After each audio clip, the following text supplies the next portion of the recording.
সাদরিচক অঞ্চলের সাদরিচক গ্রামে সাদরিচক সালাফিয়া মডার্ন মাদ্রাসায় যে বাৎসরিক জালসা হয়, এবারও 61তম জালসা। আমি আজকে সবাইকে ইনভাইটেশন করার জন্য ভিডিও ক্যামেরা করলাম।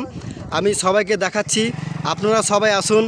ন্যাশনালের ধারে NH 81 এখানে জালসা রয়েছে আজকেই। আমি সাদরিচক সালাফিয়া মাদ্রাসা উন্নতিকল্পে এক বিরাট ধর্মীয় জালসা। আমি বক্তাগণের নাম বলে দিচ্ছি। প্রথম নম্বরে রয়েছে 1 নম্বর জনাব মাওলানা মোহাম্মদ ইয়াসিন সাহেব বর্ধমান।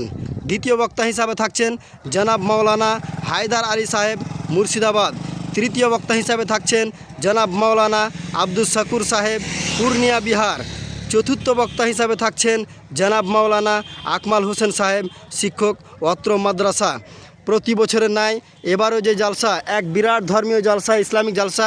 আমি সবাইকে এই জালসা ইনভাইটেশন করার জন্য আমি ক্যামেরা করলাম। খুব জালসা এই বড় আমাদের মাদ্রাসা মডার্ন সালাফিয়া মডার্ন মাদ্রাসা যে প্রতি বছরে নাই, এবারও জালসার যে ব্যবস্থা চলছে, সবাইকে খাবার দাবার সবার জন্য ব্যবস্থা চলছে। ডেলিগেট ফি 120 টাকা এবং স্পেশালিস্ট হিসাবে যে দান খায়রাত করবেন তার যে নিজ নিজ ইচ্ছেভাবে দান করতে পারেন। এই যে আমি আপনাদের দেখালাম, দেখুন।